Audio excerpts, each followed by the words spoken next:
சின்ன மருமகள் கதையில் இப்போது நடக்கப் போகும் சம்பவங்கள் ஒவ்வொன்றும் கதாபாத்திரங்களின் வாழ்க்கையை தலைகீழாக மாற்றப் போகிறது. பல வருடங்களாக மனதுக்குள் புதைத்து வைத்திருந்த ஒரு உண்மை யாரும் எதிர்பார்க்காத நேரத்தில் வெளியே வரப்போகிறது. அதிலும் குறிப்பாக தமிழ் செல்வியின் வாழ்க்கையில் நடந்த அத்தனை கசப்பான சம்பவங்களுக்கும் பின்னால் இருந்தது யார் என்ற கேள்விக்கு இப்போது தெளிவான பதில் கிடைக்கிறது. ஒரு காலத்தில் தன்னுடைய குடும்பத்துக்காகவும் அழகர் மற்றும் மீனாட்சிக்காகவும் தன்னுடைய ஆசைகளையும் கனவுகளையும் ஒதுக்கி வைத்த தமிழ் செல்வி வாழ்க்கையில் எத்தனை தடைகள் வந்தாலும் தன்னால் முடிந்ததை செய்து முன்னேற வேண்டும் என்ற முடிவோடு தன்னுடைய மருத்துவ படிப்பை தொடர்ந்து படிக்கிறாள். அழகருக்கும் மீனாட்சிக்கும் ஏற்பட்ட கடனை அடைக்க வேண்டும் என்ற ஒரே எண்ணம் அவளுடைய மனதில் ஆழமாக பதிந்திருந்ததால் பகல் இரவு பாராமல் உழைத்து படிக்கிறாள். காலம் மாறுகிறது.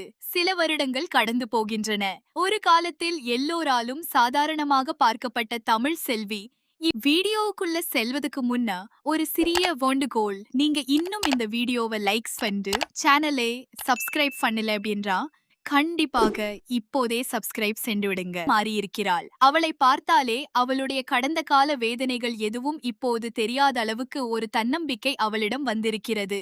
ஆனால் அவளுடைய மனதின் ஒரு மூலையில் மட்டும் சேது என்ற பெயரும் அழகர் மீனாட்சி பிரிந்து போன அந்த நாட்களும் இன்னும் அழியாமல் இருக்கின்றன.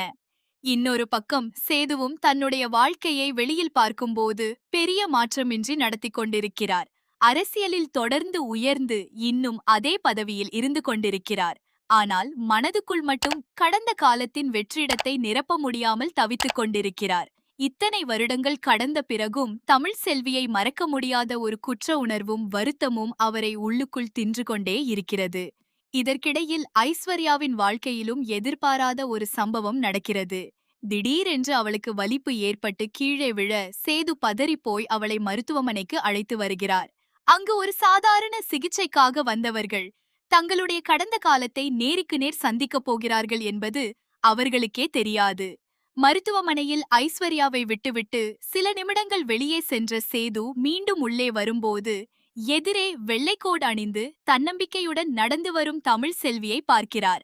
அந்த ஒரு நொடி சேதுவின் கால்கள் அப்படியே நின்றுவிடுகின்றன.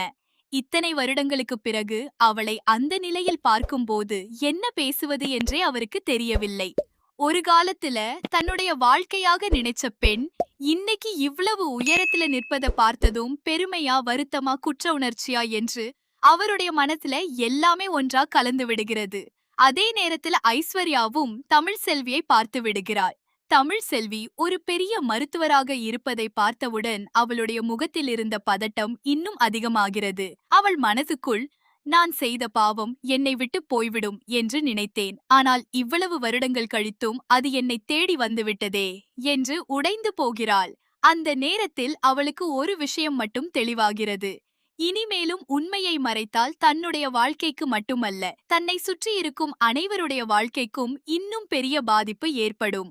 சேது அவளிடம் வந்து என்ன நடந்தது என்று பதற்றமாக கேட்க வீடியோவுக்குள்ள செல்வதுக்கு முன்ன ஒரு சிறிய வேண்டுகோள். நீங்க இன்னும் இந்த வீடியோவை லைக்ஸ் பண்ணிட்டு சேனலை சப்ஸ்கிரைப் பண்ணல அப்படின்றா கண்டிப்பாக இப்போதே சப்ஸ்கிரைப் சென்று விடுங்க. கண்ணீருடன் கேட்டுக்கொள்கிறார். அந்த காட்சியை பார்த்த தமிழ் செல்வியின் மனமும் ஒரு கணம் கலங்குகிறது. ஆனால் மருத்துவராக தன்னுடைய கடமையை செய்ய வேண்டிய பொறுப்பை மட்டும் நினைத்து எந்த தனிப்பட்ட உணர்ச்சிக்கும் இடம் கொடுக்காமல் ஐஸ்வர்யாவுக்கு சிகிச்சை தொடங்குகிறாள். பல பரிசோதனைகளுக்குப் பிறகு ஐஸ்வர்யாவின் உடல்நிலை குறித்த கடுமையான தகவல் வெளியாகிறது. அவளுடைய ஒரு கை இனிமேல் பழையபடி செயல்படாமல் போகும் வாய்ப்பு இருப்பதாக மருத்துவர் தெரிவிக்கிறார். அந்த வார்த்தையை கேட்டதும் ஐஸ்வர்யா தன்னுடைய வாழ்க்கையே தன்னிடமிருந்து பறிக்கப்பட்டது போல உடைந்து அழுகிறாள். ஆனால் அவளுடைய கண்ணீரில் இந்த முறை உடல் வலியை விட குற்ற உணர்ச்சிதான் அதிகமாக இருக்கிறது. தமிழ் செல்வி தன்னுடைய அறைக்குள் சென்று கொண்டிருக்க ஐஸ்வர்யா திடீரென்று அவளை அழைக்கிறாள். கண்ணீரை அடக்க முடியாமல் நான் செய்த தவறுக்குத்தான் எனக்கு இந்த தண்டனை கிடைத்திருக்கிறது என்று சொல்கிறாள். அங்கே இருந்த சேது அந்த வார்த்தையை கேட்டு அதிர்ச்சி அடைகிறார். அதற்குள் வீட்டிலிருந்த ராஜாங்கம், ஈஸ்வரி, சித்ரா உள்ளிட்டவர்களும் மருத்துவமனைக்கு வந்து சேர்கிறார்கள். எல்லோரும் வந்ததும் ஐஸ்வர்யா பல வருடங்களாக மறைத்து வைத்திருந்த உண்மையை சொல்ல ஆரம்பிக்கிறாள். முதலில் அவளால் வார்த்தைகளை சரியாக வெளியே கொண்டு வர முடியவில்லை. சேது அவளை அமைதியாக இருக்கச் சொல்ல, ராஜாங்கம் நீ செய்த தவறு என்ன என்று மட்டும் சொல்லுமா என்று கேட்கிறார். அதன் பிறகு ஐஸ்வர்யா உடைந்து போய் உண்மையை வெளிப்படுத்துகிறாள். தமிழ் செல்வி வீட்டை விட்டு பிரிந்ததற்கு காரணம் வேறு யாருமில்லை, தான் என்று ஒப்புக்கொள்கிறாள். தமிழ் செல்வியின் தொலைபேசியை பயன்படுத்தி அவளுடைய தந்தையிடம் பேசியது தான் என்றும், தமிழ் செல்வியின் குரலைப் போல நடித்து சக்திக்கும் ஜனிக்கும் திருமணம் செய்து வைக்க வேண்டும் என்று கூறியது தான் என்றும் சொல்லுகிறாள். அந்த ஒரு பொய்யால்தான் தமிழ் செல்வியின் வாழ்க்கை சிதறியது என்றும், சேதுவுக்கும் தமிழ் செல்விக்கும் இடையே வெறுப்பு உருவானது என்றும் கூறுகிறாள். அது மட்டுமல்லாமல் சேதுவை திருமணம் செய்ய வேண்டும் என்ற ஆசையில் ஈஸ்வரியிடம் உதவி கேட்டதும், தமிழ் செல்வியை சேதுவிடமிருந்து பிரிக்க திட்டம் போட்டதும் தான் என்று ஒப்புக்கொள்கிறாள். பல வருடங்களாக குடும்பத்தின் முன்னால் நல்லவளாக நடித்துக் கொண்டிருந்தாலும், அந்த உண்மை ஒவ்வொரு நாளும் தன்னை உள்ளுக்குள் கொன்று கொண்டே இருந்ததாகவும் கூறுகிறாள்.